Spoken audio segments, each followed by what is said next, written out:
ማንቸስተር ዩናይትድ አጥቂ ለማስፈረም እያሰሰ ይገኛል።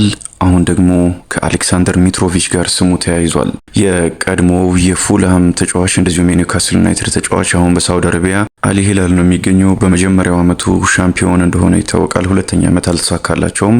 ከ60 በላይ ጎሎችን በሁለት ዓመታት አስቆጥሯል። እዛ ሄዶ አስደናቂ አቋሙን ቀጥሏል። በእርግጥ በእንግሊዝ ፕሪሚየር ሊግ ከፉልሃም ጋር አሪፍ ቢሆንም ግን በትልቅ ደረጃ ቁጥሮቹ ከፍ ያሉ አይደሉም። እንደሚታወቀው ግን አሁን ልምድ ይዞ ነው የሚመለሰውና ማንቸስተር ዩናይትድ አሁን እንደ አማራጭ እየተመለከተው ነው ተብሏል። እሱም ከሁለት ዓመታት የሳውዲ ቆይታ በኋላም ወደ አውሮፓ ወደ እንግሊዝ መመለስ ይፈልጋል። እንደ ቶክ ስፖርት መረጃም እስከ 40 ሚሊዮን ፓውንድ ድረስ ነው አል ሂላል ከዚህ ተጫዋች ሽያጭ የሚፈልገው የሚል መረጃ መውጣቱ ነው። ምናልባት ማንቸስተር ዩናይትድ ይህንን ተጫዋች እንዳያስፈርመው ሊያደርግ የሚችለው ግን ደግሞ ይህንን ተጫዋች ይፈልጋል መባሉ እንደ አንድ ትልቅ መረጃ እየወጣ ይገኛል። ጎል የማስቆጠር ችግር የለበትም። ምናልባት አሁን እድሜው ገብቷል። ከሳውዲ ቆይታ በኋላ ወደ እንግሊዝ ፕሪሚየር ሊግ ተመልሶስ በትልቅ ደረጃ መጫወት ይችላል ወይ ወይም በእንግሊዝ ፕሪሚየር ሊግ ደረጃ መጫወት ይችላል ወይ ራሱን የቻለ ትልቅ ጥያቄ ቢሆንም ግን የሳውዲ ሊግም ባለፉት 2-3 ዓመታት በጣም ግዙፍ የሆነ ለውጥ አሳይቷል። ትልልቅ ተጫዋቾችም ወደዛ ሄደዋል እና እንደ ሌሎች ሊጎች ወይም ደግሞ በደረጃቸው በጣም ዝቅ እንዳሉ ሊጎች የተጫዋችን ፐርፎርማንስ ዝቅ አድርገን ልንመለከት አይገባም የሚል መከራከሪያም የሚያቀርቡ አሉ። ትልቅ ፉክክር የሚደረግበት ሊግ ነው እና ይህ ተጫዋች ቢመጣም ወደ አውሮፓ ጠቃሚ ሊሆን ይችላል።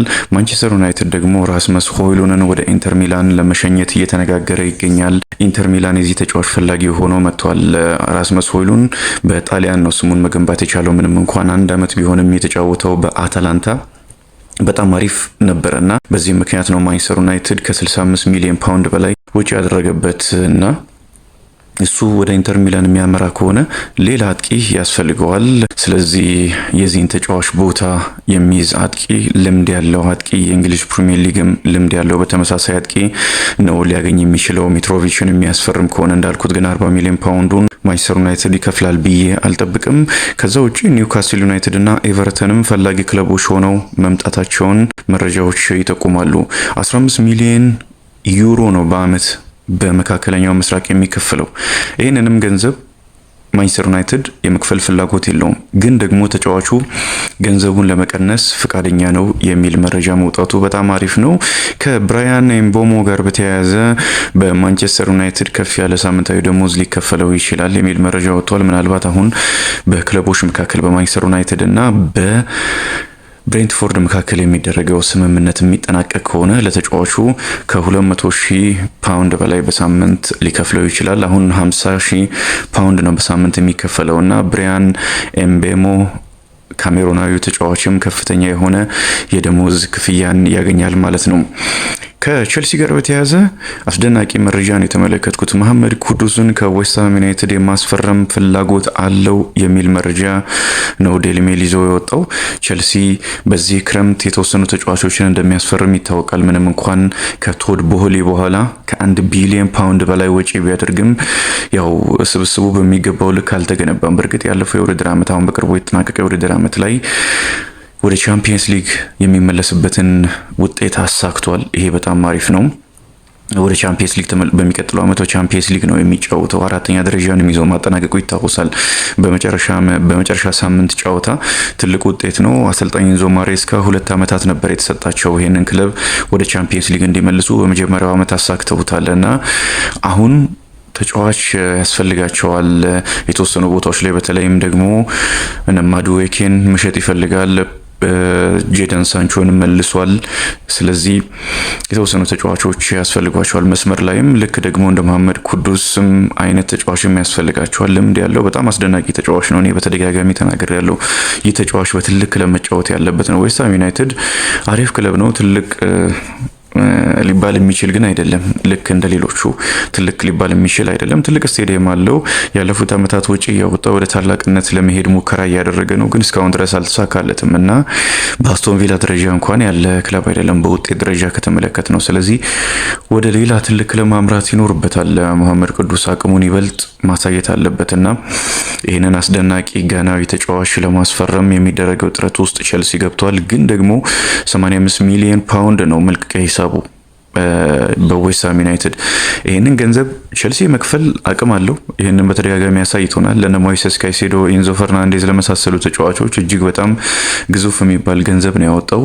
የዌስትሃም ዩናይትድ ተጫዋች ነው መሐመድ ቅዱስ። ያለፉት ዓመታት እንዴት አይነት አስደናቂ ተጫዋች እንደሆነ አሳይቷል እና እሱን ማስፈረም የፕሪሚየር ሊግ ልምድ ያለው እንደዚሁም ውጤታማ የሆነ ተጫዋችን ማስፈረም ስለሆነ ቸልሲ ሊያደርገው ይችላል። ከየትኛውም ክለብ በላይ እኔ ቸልሲ ነው ሊያስፈረም የሚችለው ብዬ የማስበው። አንደኛ አሁን ወደ ቻምፒየንስ ሊግ ተመልሷል። የፋይናንሻል ፌር ፕሌይ ጥያቄውን በተወሰነ መልኩ መልሷል። ሁለተኛ ደግሞ በዓለም በፊፋ ክለቦች ዓለም ዋንጫ ላይ ይሳተፋል። እዛም ከፍተኛ የሆነ ገንዘብ ነው የሚያገኘው እና የማውጣት አጋጣሚ የማውጣት እድል ያለው ክለብ ስለሆነ ምናልባት ተደራድሮም ቢሆን ይህንን ተጫዋች የማስፈረም አቅም ይኖረዋል። የሚያስፈርም ከሆነ በጣም አስደናቂ ዝውውር ይሆንለታል። ያለምንም ጥርጥር አስደናቂ ዝውውር ይሆንለታል። እንደዚሁም ጄሚ ጌደንስን ከቦሩሲያ ዶርትሙንድ ለማስፈረም ሙከራ እያደረገ ነው። 50 ሚሊዮን ዩሮ ለዚህ ተጫዋች ማውጣት ይኖርበታል። አሁን የዚህ ተጫዋች ፈላጊ የነበረው ባየር ሚዩኒክ ከዝውውሩ ስለወጣ ቸልሲና ዶርትሙንድ መነጋገር ብቻ ነው የሚጠበቅባቸው፣ አዲስ ይህንን ተጫዋች የሚፈልግ ሌላ ክለብ ካልመጣ በስተቀር። ሁጎ ኢኪቲኬን፣ ጆ ፔድሮ እና ማይክ ሜኞን ለማስፈረምም ስሙ በስፋት ተያይዟል። በተለይም ደግሞ ትናንትና ማይክ ሜኞን ለማስፈረም ፍላጎት አለው መባሉ በግብ ጠባቂ ላይ ያለውን ችግር ሙሉ በሙሉ የሚቀርፍለት ይሆናል። በኤሲ ሚላን ቤት ውስጥ አቋሙን በሚገባ ማሳየት የቻለ የፈረንሳይ ብሔራዊ ቡድን ቁጥር 1 ግብ ጠባቂ ነው ማይክ ሜኞ። ልክ አሰልጣኝ ኢንዞ ፈርናንዴዝ እንደሚፈልጉት በእግሩ በሚገባ መጫወት የሚችል አሁን ካሉት ግብ ጠባቂዎች የቸልሲ ይሁን ከብዙዎቹ በእግር በመጫወትም የሾት ስቶፒንግ ኳሊቲውም ኳስ በመመለስም ለኔ በጣም አሪፍ ከምላቸው ግብ ጠባቂዎች መካከል አንደኛው ነው። ሁለቱን እንደውም ሚዛናዊ በማድረግ በጣም ጥቂት ግብ ጠባቂዎች ካልሆኑ ከሱ የተሻለ ግብ ጠባቂ ማግኘት አይቻልም እና አሪፍ ግብ ጠባቂ ነው ቸልሲ የሚያገኘው። ጊደንስም በደንብ አሳይቷል አቅሙን። የቀድሞ የማንቸስተር ሲቲ አካዳሚ ተጫዋች የነበረ ነው። 2020 ላይ ነው ወደ ዶርትሙንድ ያመራው። በዛ በአካዳሚም በዋናው ቡድን ውስጥም የተጫወተ ነው። ባለፈው ዓመት በቻምፒየንስ ሊግም 4 ጎሎችን ማስቆጠር ችሏል፣ ሪያል ማድሪድ ላይ ጭምርና አቅም ያለው እንግሊዛዊ ተጫዋች ነው። የእንግሊዝ ብሔራዊ ቡድን ከ21 ዓመት በታች ተጫዋች ነው። ኤኪቲኬም ሌላኛው አማራጭ ሆኖ መጥቷል። የፕሪሚየር ሊግ ልምድ ያለው ተጫዋች ካስፈለገ ደግሞ ጆ ፔድሮን ከብራይተን ለማስፈረምም ፍላጎት አለው ተብሏል። ዘንድሮ ክለቦች በዛው በእንግሊዝ የሚጫወቱ ተጫዋቾችን ለማስፈረም ሙከራ እያደረጉ ነው። አርሰናልን በተመለከተ ከሌሮይ ዛኔ ወኪሎች ጋር ንግግር ጀምሯል።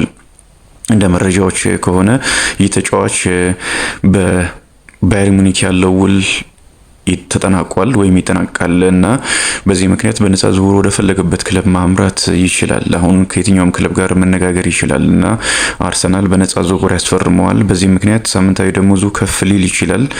ግን ደግሞ የዝውውር ክፍያ ስለማይኖር ምናልባት የዝውውር ክፍያውን የሚያካክስ የተወሰነ ገንዘብ ሊደራደር ይችላል። ከዛ ውጪ በተሻለ ገንዘብ ማግኘት ስለሚችል በዚህ ተጫዋች ዝርዝር ውስጥ ወይም ፉክር ውስጥ ሊኖር ይችላል።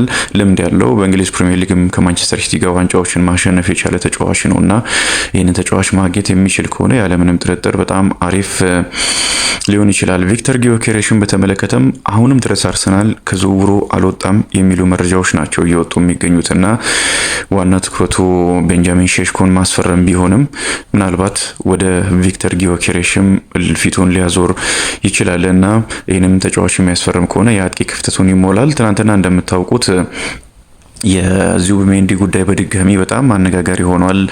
ብዙ አማራጮች እንዳሉት ገና እንዳልተወሰነ አስተያየት መስጠቱን ተከትሎ ማለት ነው ያለቀ ይመስል ነበረ ይህ ተጫዋች ወደ አርሰናል የማምራቱ ጉዳይ፣ ግን መልሶ አሁን ጥያቄ ምልክት ውስጥ ገብቷል።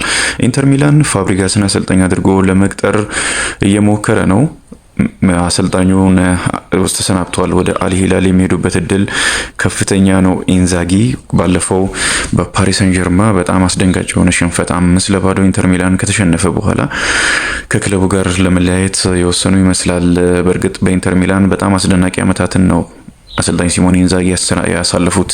የጣሊያን ሴሪያን ዋንጫን ከረዥም ጊዜም በኋላ ማሸነፍ ችለዋል ኢንተር ሚላን በሳቸው ስር። እንደውም እድሜያቸው የገፉ ተጫዋቾችን በመያዝ ነው ይሄንን ያሳካውና በጣም ሊደነቁ ይገባል። ተለያይተዋል፣ ተረጋግጧል። አሁን ኢንተር ሚላን ሴስክ ፋብሪጋስን የማስፈረም ሙከራ እያደረገ ይገኛል። የቀድሞ የአርሰናል የቼልሲና የባርሴሎና እንደዚሁም የስፔን ብሔራዊ ቡድን ኮከብ ኮሞን እያሰለጠነ በጣም ውብ የሚባል እግር ኳስን እየተጫወተ ይገኛል።